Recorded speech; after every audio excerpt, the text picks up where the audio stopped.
शिवजयंतीच्या पार्श्वभूमीवर आता जुन्नर शहर सजलंय। संपूर्ण जुन्नर शहर भगवं झालंय।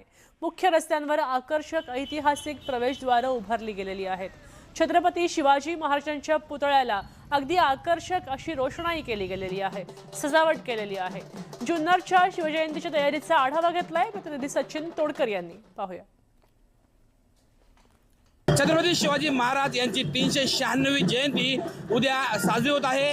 आपण आता आहोत छत्रपती शिवाजी महाराज यांचा जन्मस्थळ असणाऱ्या किल्ले शिवनेरीच्या पायथ्याला असणाऱ्या जुन्नर शहरामध्ये। आपण या ठिकाणी पाहू शकताय जुन्नर शहरात जो छत्रपती शिवाजी महाराजांचा पुतळा आहे, या पुतळ्याला शिवजयंती निमित्ताने सजवण्याचं या ठिकाणी काम चालू आहे। क्रेनच्या साहाय्याने या ठिकाणी नुकत्याच ज्या रंगीबेरंगी फुलांच्या माळा आहेत, या माळा या ठिकाणी छत्रपती शिवाजी महाराजांच्या पुतळ्यापर्यंत पोहोचवण्यात आल्यात। आता जे शिवभक्त आहेत त्यांच्या माध्यमातून ह्या छत्रपती शिवाजी महाराज यांच्या पुतळ्याला सजवण्याचं काम करण्यात येणार आहे।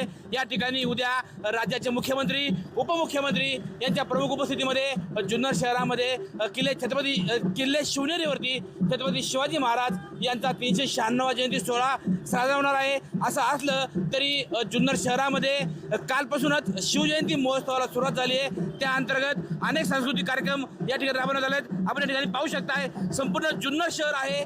या संपूर्ण जुन्नर शहराला अगदी रस्ते असतील, हे रस्त्यांच्या दुतर्फा भगव्या कमान लावण्यात आल्यात, भगव्या पताका लावण्यात आल्यात आणि त्या माध्यमातून संपूर्ण शहर जे आहे हे भगवं झालेलं पाहायला मिळते। त्याचबरोबर जुन्नर शहरात ठिकठिकाणी रस्त्यांवरती आकर्षक अशा कमानी उभारण्यात आल्यात आणि या कमानीच्या माध्यमातून जुन्नर शहरांचे जे मुख्य मार्ग आहेत त्या मार्गांच्या एंट्री गेटवरती या वेगवेगळ्या कमानी, ऐतिहासिक कमानी या ठिकाणी आपल्याला उभारलेल्या पाहायला मिळत आहेत। त्याचबरोबर या ठिकाणी अनेक कार्यक्रम, सांस्कृतिक कार्यक्रम जे आहेत ते जुन्नर शहरामध्ये साजरे होत आहेत आणि त्याची जय्यत अशी तयारी आज या ठिकाणी सुरू असलेली पाहायला मिळत आहे। सचिन तोडकर, न्यूज 18 मराठी, जुन्नर, पुणे।